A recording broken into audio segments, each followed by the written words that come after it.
Salut les amis, j'espère que vous allez bien. On est parti pour la vidéo du jour et comme tous les dimanches les amis, on est parti pour une vidéo spéciale Mercato où encore une fois au programme aujourd'hui on va s'intéresser aux 10 plus grosses informations Mercato qui sont sorties tout au long de la semaine. Il y a évidemment beaucoup d'informations, donc je sélectionne les 10 informations, on va dire les plus importantes qui concernent évidemment les plus grands clubs et les plus grands joueurs. Après, le mercato est tellement bouillonnant, les amis, qu'on pourrait parler pendant des heures et des heures de mercato. Donc voilà, c'est pour ça que dans ce petit concept, je sélectionne uniquement 10 informations. On va démarrer, les amis, avec une première info du côté du Paris Saint-Germain. C'est une information qui est sortie déjà depuis quasiment une semaine et on semble tout proche du dénouement dans ce dossier puisque le Paris Saint-Germain, par l'intermédiaire notamment de Luis Campos, est entré en contact direct avec Renato Sanchez. Les négociations avancent plutôt positivement. On pourrait même s'attendre à une arrivée officielle du milieu de terrain portugais la semaine prochaine. Il faut savoir tout de même que l'AC Milan était très en avance dans ce dossier depuis quasiment 6 mois et que l'intérêt du Paris Saint-Germain sur les dernières semaines a complètement changé la dynamique de ce transfert de Renato qui devrait donc arriver du côté de Paris. On va enchaîner les amis à Barcelone avec une information qui concerne Ousmane Dembélé. À proprement dit, ce n'est pas forcément une information mercato, mais c'est une information prolongation de contrat et ça concerne Ousmane Dembélé. Là les amis, on est sur la fin du mois de juin. Dans 3-4 jours, Ousmane Dembélé sera libre de s'engager où bon lui semble. Et il semblerait pourtant que Ousmane va continuer avec le FC Barcelone. La tendance sur les derniers jours va vers une prolongation de Dembélé avec le Barça, malgré des négociations qui ont été et sont visiblement toujours un petit peu compliquées. Ousmane Dembélé serait prêt à accepter la dernière offre de prolongation de contrat du FC Barcelone, donc ça serait possiblement dans les prochains jours la fin de ce feuilleton. Ensuite, on va se diriger, les amis, du côté de Manchester United, une information qui est tombée en fin de semaine. C'est une information qui est à prendre avec des pincettes tout de même, mais on a appris que Cristiano Ronaldo avait mis un petit peu la pression sur les dirigeants de Manchester United parce que pour le moment, du côté de Manchester United, il y a beaucoup de rumeurs, mais il n'y a pas grand-chose qui avance au final sur ce mercato. Et ça agace un petit peu Cristiano qui aimerait voir des recrues arriver. Donc il a mis la pression tout simplement, il a demandé aux dirigeants d'accélérer sur le mercato sous peine tout simplement de quitter le club. Alors en fin de semaine, on a appris que le Bayern pouvait être très intéressé par Cristiano si jamais Lewandowski vient à quitter le club. Après, les amis, on sait que le Bayern, en général, ce n'est pas une équipe qui met beaucoup d'argent. Ce n'est pas une équipe qui fait de grosses folies. On sait à quel point le salaire de Cristiano peut être important. Donc c'est pour ça que cette information, elle est tout de même un petit peu surprenante. Mais en tout cas, on ne peut pas écarter cette information et on ne peut pas écarter surtout le fait que Cristiano n'a pas encore dit oui véritablement à Manchester sur sa présence l'année prochaine. Je pense que CR7 attend évidemment des garanties qui doivent intervenir durant ce mercato. Ensuite, on est toujours du côté de Manchester United. Il semblerait que la première offre des Red Devils a été transmise au FC Barcelone pour Frenkie de Jong. Alors une offre qui pourrait potentiellement convaincre Joan Laporta, le président du Barça, parce que c'est tout de même une offre qui financièrement est très intéressante et qui peut un petit peu renflouer les caisses du Barça qui en a grandement besoin. On connaît les problèmes financiers du FC Barcelone, donc voilà l'offre qui a été transmise par Manchester United, 60 millions d'euros plus 20 millions d'euros de bonus. Alors tout au long de la semaine, il y a eu aussi des négociations pour inclure un joueur. Enfin, c'est quelque chose qui est toujours en train de se finaliser, hein, ce départ de Frenkie pour Manchester United. Mais il est évident que cette offre-là de 80 millions d'euros bonus compris, elle peut véritablement faire pencher la balance pour les Red Devils.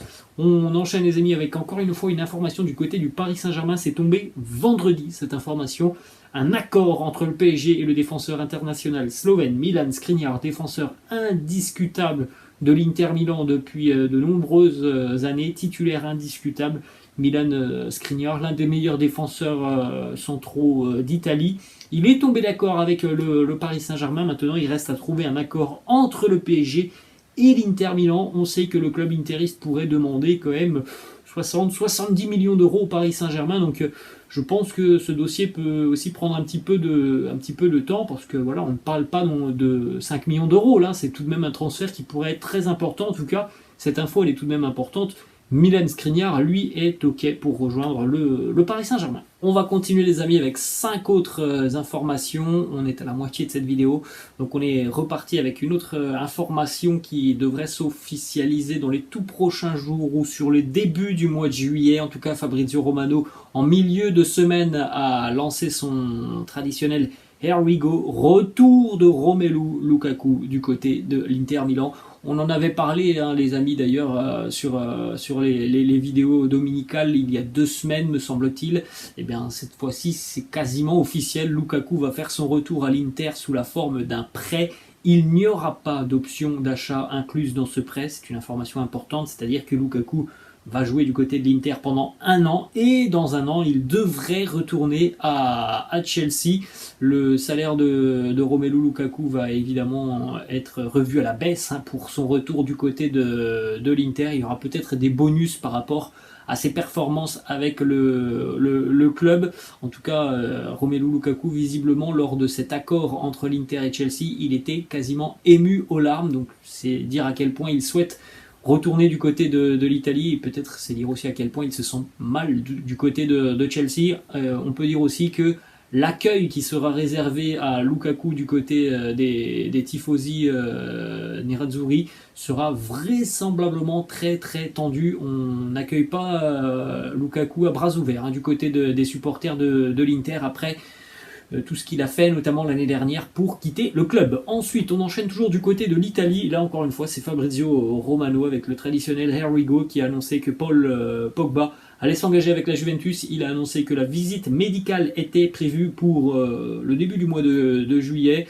Il est de retour gratuitement, Paul Pogba, après quelques années du côté de Manchester United, et après avoir quitté aussi la Juventus Turin. Grand retour pour la pioche du côté de Turin, gratuitement. Une équipe et un club qu'il connaît, un entraîneur qu'il connaît aussi. Donc on espère pour Paul Pogba que c'est le bon choix, c'est la bonne destination, qu'il va pouvoir retrouver des repères et retrouver une place importante aussi, ce qui lui a fait défaut, hein, du côté de Manchester United. Il est arrivé véritablement avec un statut très difficile, visiblement, à assumer. Donc retour à Turin pour Paul Pogba, là où quasiment tout a démarré pour lui et où ça s'était très très bien passé. Ensuite, une autre information, c'est en Allemagne, et là encore une fois, on ne parle pas d'une information mercato, mais d'une information prolongation de contrat. Mais c'est une prolongation de contrat qui a beaucoup d'incidence sur ce mercato, puisque c'est un joueur qui était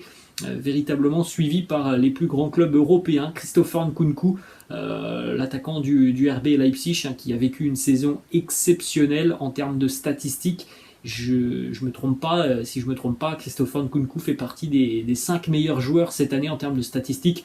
But plus passes décisives, hein. Il est au contact de Karim Benzema, de Kylian Mbappé, donc une saison incroyable. Et il a prolongé son contrat avec le RB Leipzig jusqu'en 2026. Il faut savoir qu'il était lié au club jusqu'en 2024. Donc alors on peut penser, les amis, que Christopher Nkunku va continuer l'aventure avec le RB encore au moins 1 an, parce que voilà, le fait de prolonger son contrat, ça veut dire que le joueur coûte encore plus cher maintenant pour toute équipe qui peut être intéressée. Autre information très importante et qui peut nous laisser penser que Nkunku va rester 1 an de plus à Leipzig, c'est que dans cette prolongation de contrat de Nkunku avec le RB, il y a une clause qui sera active à partir de 2023, donc dans 1 an. Cette clause, elle signifie que 60 millions d'euros seront nécessaires pour s'attacher les services de Nkunku. Donc dans 1 an, si un club arrive avec 60 millions d'euros sur la table, eh bien ils pourront acheter tout simplement Christopher Nkunku au RB Leipzig. Ensuite, on va enchaîner, les amis, avec les 2 dernières informations. Premièrement, du côté du Barça, ça concerne une nouvelle fois Robert Lewandowski. Les négociations sont compliquées entre le Barça et le Bayern. Le Bayern, en plus de ça, reste droit dans ses bottes. Lewandowski a un contrat, il ne partira pas. Le Bayern, pourtant, avait déjà fixé le prix il y a quelques semaines, c'est 50 millions d'euros pour Lewandowski. En fin de semaine, le Barça a transmis une offre qui se rapproche des exigences du Bayern. En fin de semaine, le Barça a transmis une offre de 40 millions d'euros au Bayern. Donc, moi, je fais la vidéo là, on est vendredi. Peut-être qu'il y aura eu des avancées. Hein, je vous sors cette vidéo dimanche. Peut-être qu'il y aura eu des avancées sur la journée de samedi. Je ne sais pas. En tout cas, on se rapproche des exigences du Bayern qui demande 50 millions. Le Barça a transmis une offre de 40 millions d'euros. Et on termine, les amis, avec une quasi-officialisation, puisqu'il a été aperçu à Dortmund, parce que aussi tous les médias sont unanimes. Sébastien Haller, attaquant ivoirien de l'Ajax Amsterdam, va s'engager au Borussia Dortmund pour remplacer Erling Haaland. Selon Sky Sports, le transfert va coûter à peu près 35 millions d'euros au Borussia Dortmund, une année qui a été exceptionnelle pour Haller avec l'Ajax Amsterdam, notamment en Ligue des Champions, mais aussi en ce qui concerne le championnat des Pays-Bas. Ça a été véritablement une machine à marquer cette année. Sébastien Haller qui va donc rejoindre le Borussia Dortmund. Voilà les amis, la fin de cette vidéo. J'espère que ça vous a plu. N'hésitez pas, comme d'habitude, à lâcher un petit pouce bleu. N'hésitez pas non plus à vous abonner à la chaîne. Moi, je vous laisse et je vous dis à demain. Ciao.